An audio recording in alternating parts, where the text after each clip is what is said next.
Welcome to Taboo. I'm your host, Dr. Keisha Powell. On this podcast, we will have courageous conversations based on how people use their pain and turn it into passion along with their walk with God. Good evening, everyone. Today we are live and direct again with Taboo, another wonderful episode. And today we're welcoming a very important guest all the way from South Korea, future doctor, but I'm not going to introduce her. I want her to introduce herself. She is absolutely inspirational. I've never met a young lady who not only resonated with me, but has that light that just absolutely is brilliant. She's inspired me. She's inspired many people. And I'm going to turn it over to her so she can tell us who she is. I mean, I am like super excited today and such an honor to have her on the show. Thank you, Pearl, for introducing me. My name is Bosan Park. You can call me Jenny and Park in English. I'm actually a registered nurse in South Korea, so as a medical center. I'm currently working at International Healthcare Center, where I help communicating with patients from other countries, remote consultation, and international projects. Before that, I actually worked at the intensive care unit, probably the most complicated patients in Korea comes in, and I experience with patients with lots of backgrounds and medical devices. And I work at the outpatient department as well, where I got to communicate with hundreds of patients per day. And now I'm currently working at the International Center. I am also a translator, educator in nursing and English, but English is my second language, so please be understanding if anything here says awkward words. Well, guys, I think Jenny gave you a nutshell of who she is, but let me tell you who Jenny is to me. She's a scholar. She is a leader. She's an educator. She's an author. She's a researcher. And she has, again, I know I've said it before and I'm going to say it again, this light within her that whomever Jenny is around, she touches everyone. She did a lot for me, still doing a lot for me. And I don't want to get emotional on the show, but I cannot thank her enough. And there are hundreds and thousands of people, I'm sure, who feel the same. And as you know, Taboo is not just about courageous conversations, but how people turn their pain into passion. And she's one of those persons who I believe is one of the most influential individuals. And globally tonight, she's going to influence many, many more. So, without further ado, how did your journey begin? And when did you begin to turn your pain into passion? It's quite a long story, I think. But yeah, I actually stayed in US when I was like around 9th to 10th grade, and I had to stay in guardian's house, and there I met this one boy who took care of me actually, and that actually started my journey. So let me begin. It was like a homestay where I stayed with my guardians. It was a Korean pastor's house. We had like parents and 3 children of theirs and 5 to 7 kids at that house for homestay kids. So I guess they had a lot of kids in the house to take care of. So they couldn't take care of the kids well. There I met this one kid who was 1 year younger than me. He came to US to study with his younger brother. Whenever I was sick, would take care of me, bringing the food in my room, because my guardian didn't like the sick kids roaming around the house. So I would have to stay in my room. And he was also a great older brother, because back then there was some kind of like hierarchy among boys in the house. Like they would fight and do a lot of things, like a lot of stupid things, which seemed to be a little bit dangerous and inappropriate for me back then. So I would like cry and yell out whenever they do those stuff. The kids would always like be protective of his younger brother and manage the situation, even though there were like older brothers there. We went on a cruise together. The whole family went on a cruise, and he started to feel weak, so he wouldn't come out to the buffet or do anything like regular. All he would do is sauna, and he was feel that he said that he's not feeling well, and then after that he went back to Korea. to find out what's wrong with him. And he was diagnosed with leukemia back then. So then I started dreaming about working in the healthcare because he was so caring for me, and him being diagnosed with leukemia was a big shock for me. So I came back to Korea and I contacted him several times. Unfortunately, he passed away and I wasn't able to see him, even though I came to Korea to see him and, work for my dream. Losing someone like who is so compassionate, loving person, and thought that many people will not get to know him about him because he passed away in such a young age was a great grief for me at that time. So I kind of tried my best to study hard and, become a person who works in the healthcare system.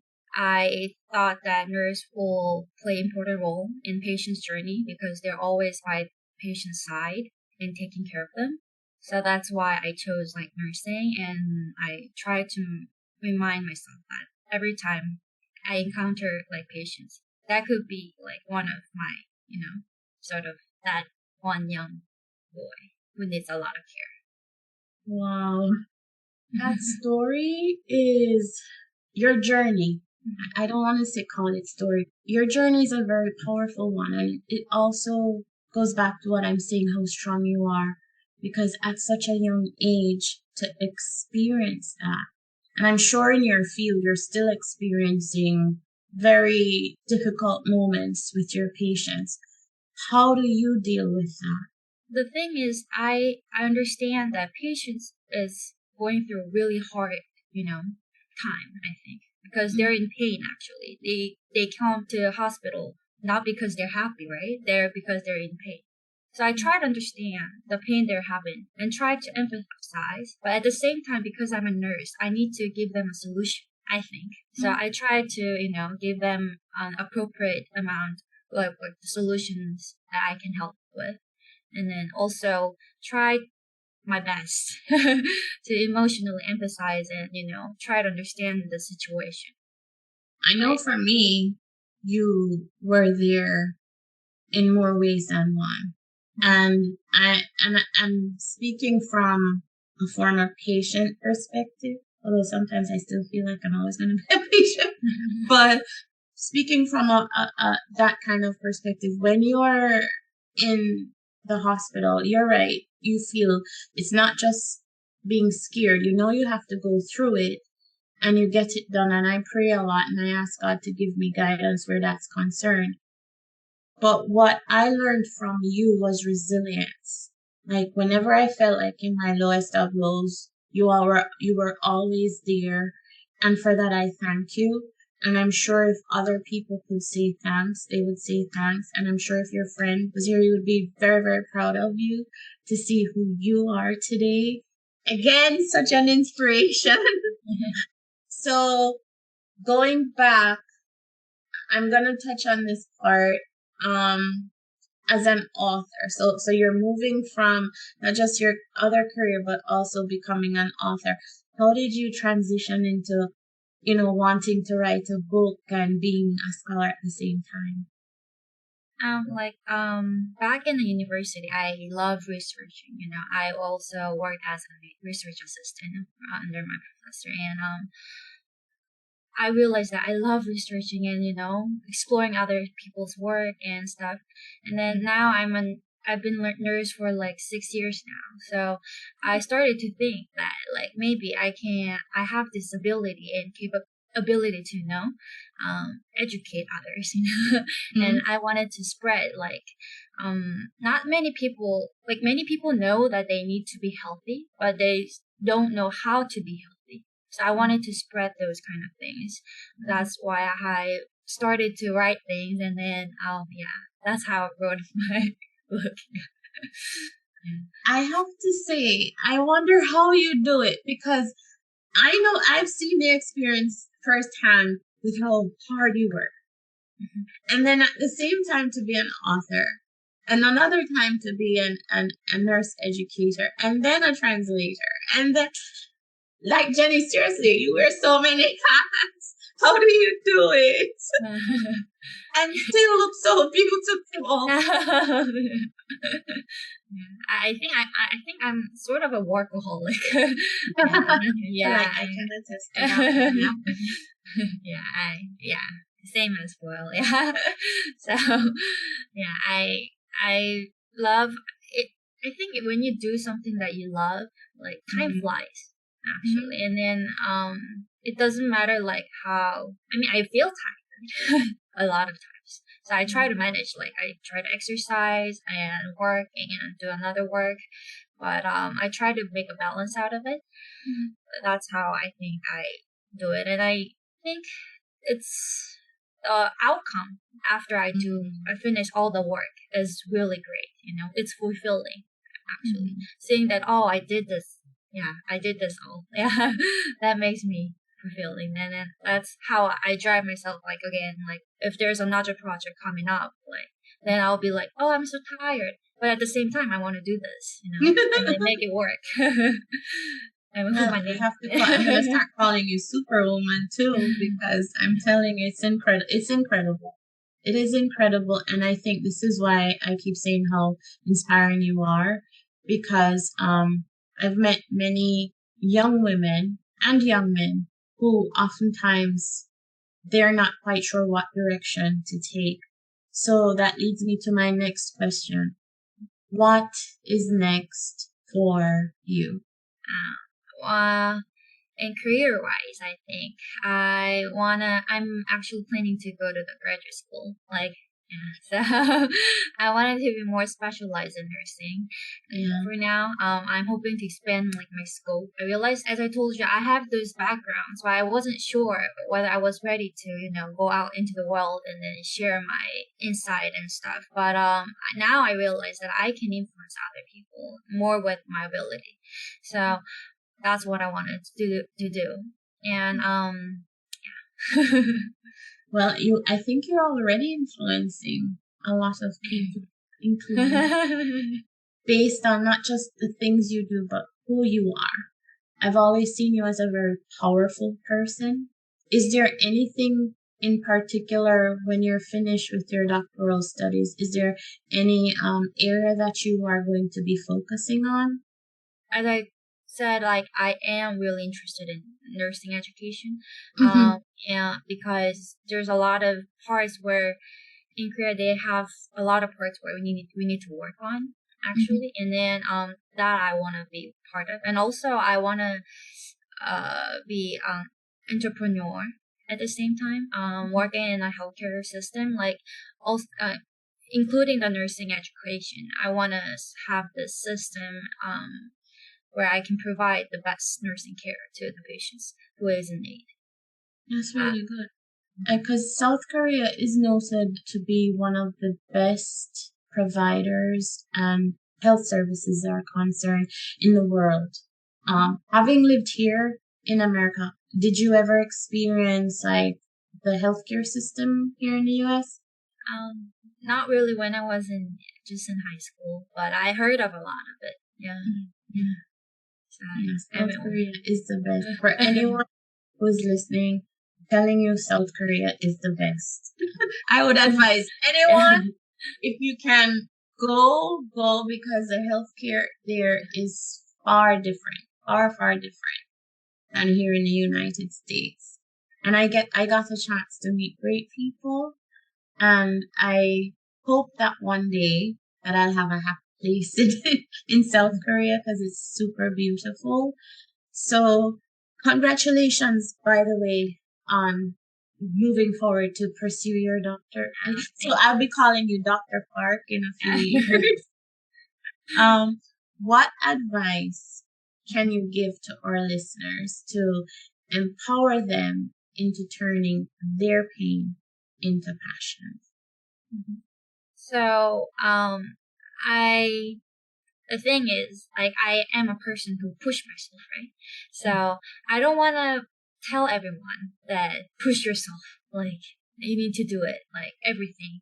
Like, because everyone has their own story. Like, there is a saying that do not judge a book by its cover, right?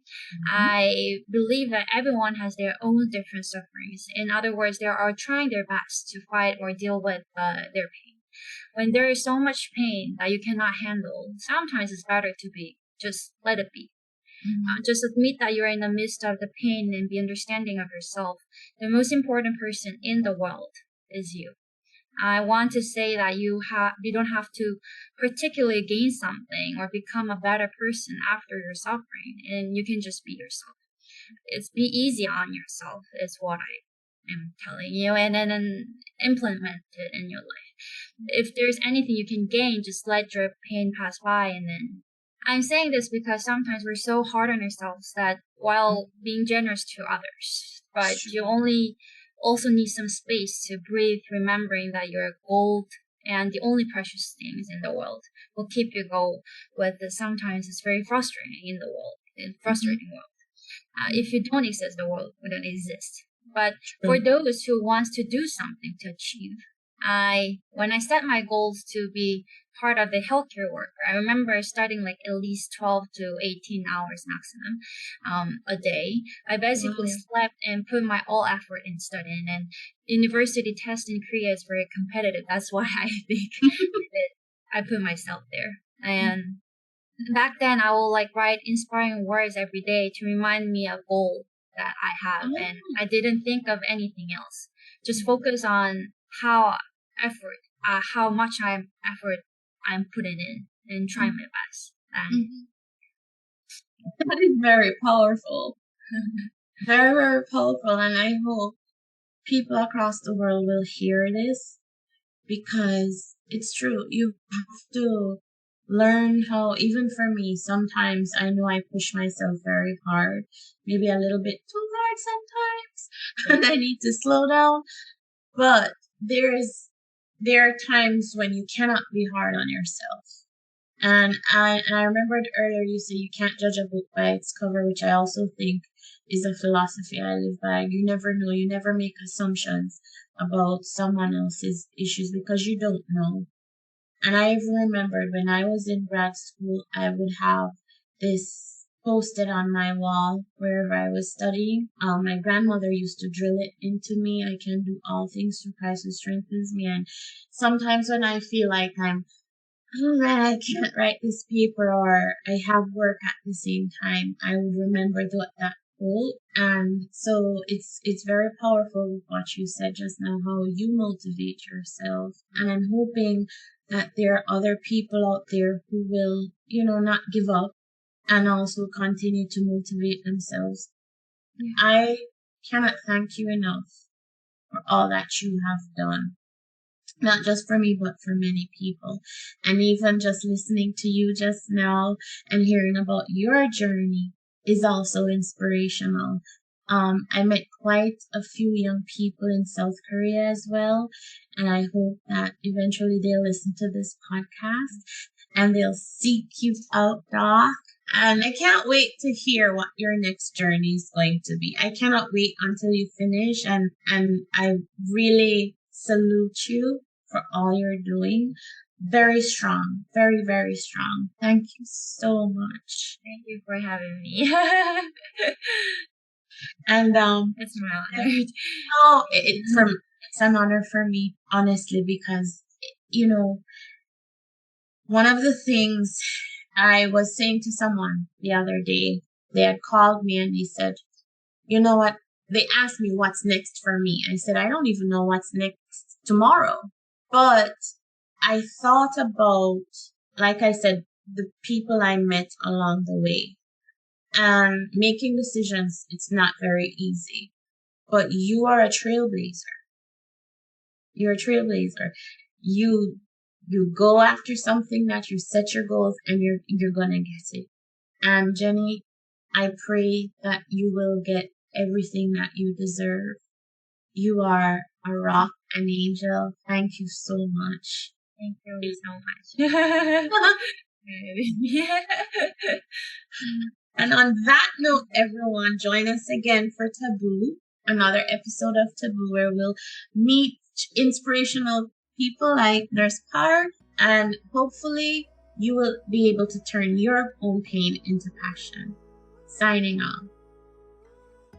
Thanks again for joining us on Taboo. Tune in next week for another invigorating episode when we speak with another expert, turn their pain into passion. As always, I'm your host, Dr. Keisha Powell. Contact us at www.powelltherapysolutions.com or join us on Facebook at Taboo From Pain to Passion. Remember, you're loved. This is a production of Artist Haven Media.